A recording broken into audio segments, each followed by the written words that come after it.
and I need it So too. she said that's a white person today. She said that it was a white person yesterday. She did tell us But mine that. was without cheese.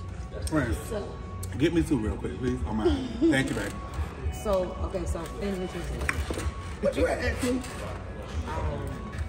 So, interestingly enough, I was with Steve Harvey the other day, day before yesterday, and he said, he was like telling me, like, keep doing what you're doing.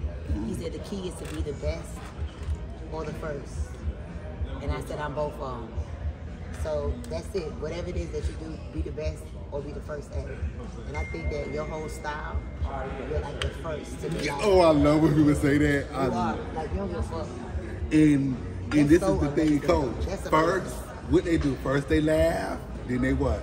Copy. God. That's just the name of the game, because a lot of times people are not brave enough to do what you're doing.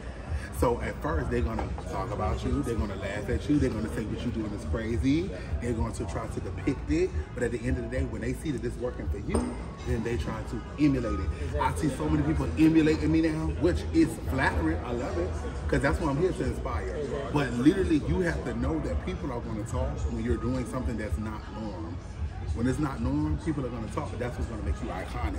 That's what's going to make you in a lane of your own, because if you was mediocrity and you followed and did everything else that everybody else was doing, it would just put you in a lane that everybody else is doing, different things. It's just like, even when you look at my social media account, I may not have 1 million followers yet, but my interactions is crazy. Probably like 500,000 in either 60 or something like that. I don't want to lie, because I don't know the exact number.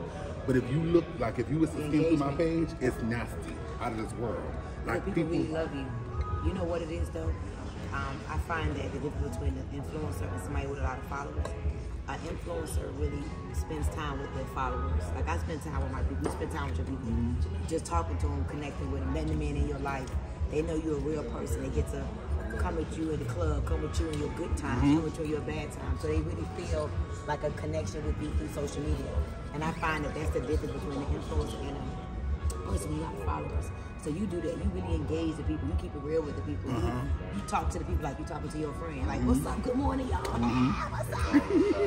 This tastes so good. So let me ask you this, when you be doing that taste so good shit, do it really be tasting that good? Now, let me tell you this. Because you really be doing some screaming. I know how to sell a product. However, If it's not good, you want to do that. no, like I would say 80% of the restaurants that I do go to, they be good, at least to me. Like I brought some of my friends in, and sometimes they say, you always exaggerating. Then sometimes they be like, it's really good. Like the real place that I advertised yesterday, phenomenal. When you come back, you gotta go down. They are, oh, you red collar.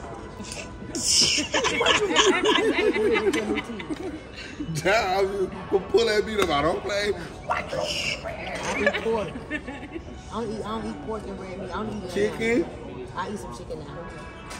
So let me ask you this. You can stop my access. Thank you. That was good. Just a little. But you don't ever have like if you see a steak, you don't have a. I have a lamb. I don't eat steak. Well, Coach, what's the difference between steak and lamb? I don't even like how steak tastes. Really?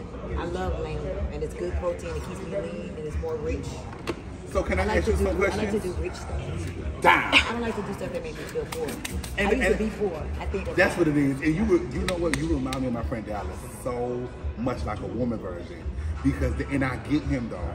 Like he's so confident, and some people may take it for arrogance because they don't understand. But he's so confident, and he really came from the struggle. And me and him get along. We mesh so well, even though we are total opposite people. Like if you see him come in here right now, you would think he was a rapper, all just blinged out. He'll put up his car to make sure he look good. You know what I'm saying? And I think no, I'm serious. And I think that I get it. Because you know, when you come from the struggle and now you've made it, you like nice things. So I understand. I do nice things for me. Like I don't do it to show people or to flex. Like, for example, like this hotel. I could have stayed somewhere cheaper, but I don't like what cheaper feel like to me. I have to vibrate high, so I have to be around high energy, high frequency, wealth. It inspires me because if I get comfortable, then it's gonna be horrible for the world.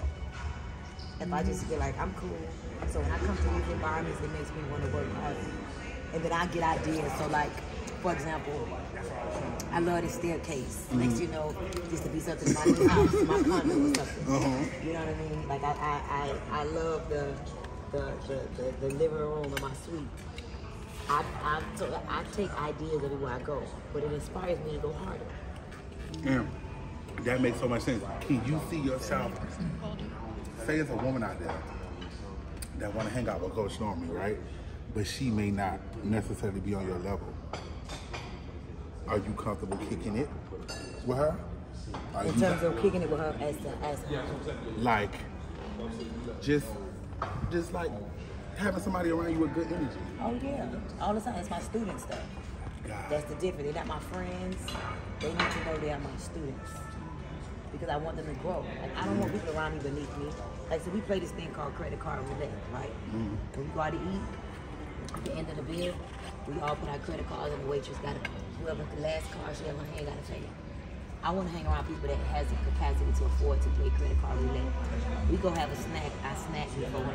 You know what I'm talking about? Down. So now that I will hang with people beneath me. that's what I spend my money on. Yeah, food, right? Yeah. I will have people beneath me, but they have to be a student. I have to see the potential in their elevation. You understand? Like I'm not just hanging around you wasting my time. I could get back money. I could get back cars. I can get back jewelry. I cannot get back my time. So I don't have time to waste. You see what I'm saying? I want to. And you mean every word too, because you look at me directly in my I don't have eyes. time to waste. That's true. You know the worst thing that you can do is waste your time. That is depressing. You're wasting your time with a person. You ever been in a relationship with somebody like I was going with her for 10 years, and what you got nothing. I'm not doing that. But it be like that with friends too. Yeah, that's what I'm saying. I was going with her for 10 years and I ain't got nothing. I don't do that no more. I'm too grown to waste time. Because friendships is just like relationships, just without the intimacy. Anything that you're connected to is a relationship. You got a relationship with food, a relationship with clothes, a relationship with sex, a relationship with money, a relationship with drugs. Yes, God. Anything that you are connected to is a relationship. So yeah, if I hang with somebody that's beneath me, it's because I'm trying to teach them something, not just to kick it. There's nothing we have in common. I'm bored. I'm what I want to be doing. That's true. I understand. I get it completely. Because you know, a lot of times outside looking in, people, even like outside of you one of the people though, but people, they look at people like you, they look at people like, you know, other women who are successful, and they may not necessarily be on that level, and it's like, dang, how can I ever get around her? Like, I genuinely love her. I do classes and workshops and seminars. Listen, there's 3 ways you create relationships. You pay your way into good relationships, you earn your way into good relationships, or you serve your way into good relationships. I used to be a nobody that wanted to be a somebody. Now I'm a somebody that's going to another level of somebody's. I used to be a nobody. I used to be the do-girl that would, you need something to drink? Excuse me, ma'am, but take care of my mentor. Like, once I get around a successful person, I'm going to find a way to be an asset because I want to learn from them. It's not what's taught, it's what's caught. So a lot of people, and I talked about this yesterday, I don't know if you saw my video, The Danger of Familiarity. I choose value over comfort. People get around people and they get comfortable. Go ahead and preach, because I'm listening, because I just was talking about this the other day. No, don't get comfortable. I'm big sexy. It's a privilege and an honor to be around me. What is you gonna do for me? You gonna help me with something? Can you give me something to drink if I'm thirsty? If my back hurt, you mind doing a little rub for me for a second? Do you mind? You mind going to grab something for me? Or what are you gonna do for me? What asset are you bringing to me? If you're not an asset, you're a liability. Yep. And liabilities get dealt with. Bye-bye. And what I'm learning too is that you have to stop qualifying people to be around you. Exactly. Because I think as human beings, we all look, and we were just talking about this the other day too. I think that we look for companionship in people, whether it's friendships, relationships. You know, different people it's different levels to it. But as a human, just a regular person outside of money, outside of success, we all look for companionship. Relationship, we all look to be loved, we all look to be accepted.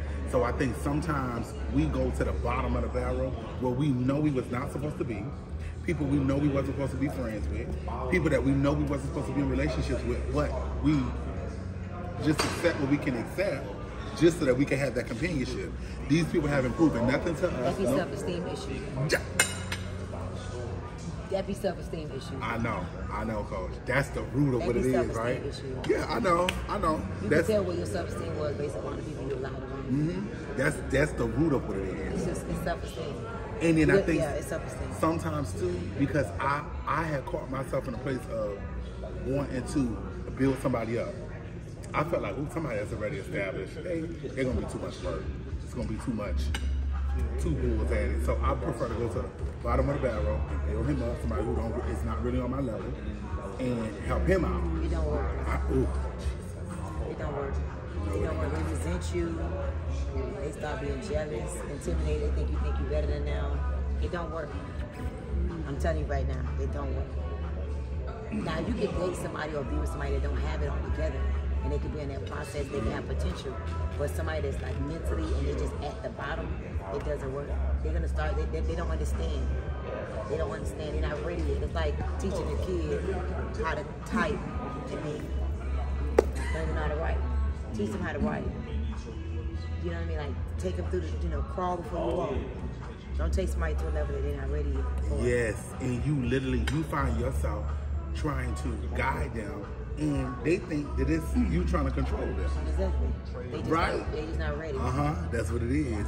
And it's like you know the steps to take them to the next level, and a lot of times they don't want to hear it. They're not ready. And you know what I learned too, Coach? Sometimes people like the idea of having you, but they don't know what it takes to actually keep you. Oh, for sure. That's true. It's like they like the idea of like who you are as a person, but then when they actually get around you, that's friends too. Friends too. So many people want to be your friends, so many people want to be around you, and then when they actually get around you, then they like, oh, okay, they don't have the capacity. It's just capacity. And I'm learning so much, and that is so true. How old are you? 28? 8.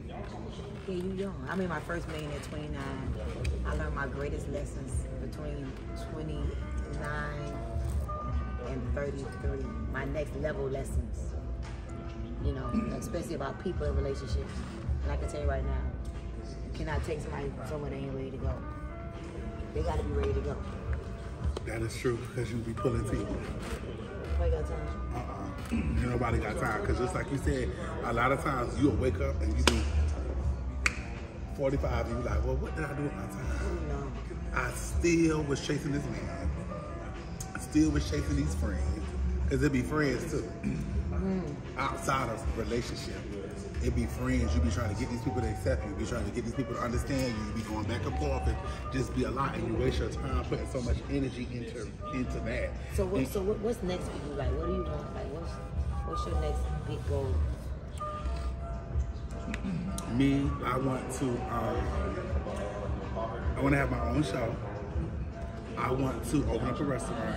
You want a restaurant? What kind of restaurant? I want like a soul food restaurant. It was somebody that came to me last year. She said what's this year we in?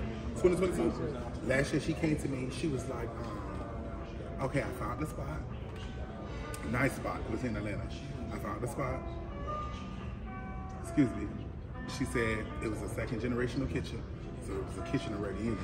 Because that sometimes it's more money when you find a spot. There's no kitchen, no grease trap, none of that. You gotta add all that stuff there. She said, all you have to do is put up $20,000 and I'll put up $40,000, I believe. She said this was last year. And at that time I had it. I did have it. But I wasn't able to give it comfortably, if that makes sense. To just give $20,000 and then I still have to handle all my other business, which I still was going to be able to do that, but I just wanted to be able to give it comfortably. So I said, okay, well, let's just wait until 2022 where I'm able to give it and then I'm still good, like not having to cook. You know how to cook? I don't know how to cook, but I know somebody that does. Somebody that's very dear to my heart, and they want to help me with this vision because they know this is one of my visions. As to what I'm gonna do. And they cook in the restaurant? They cook down. They cook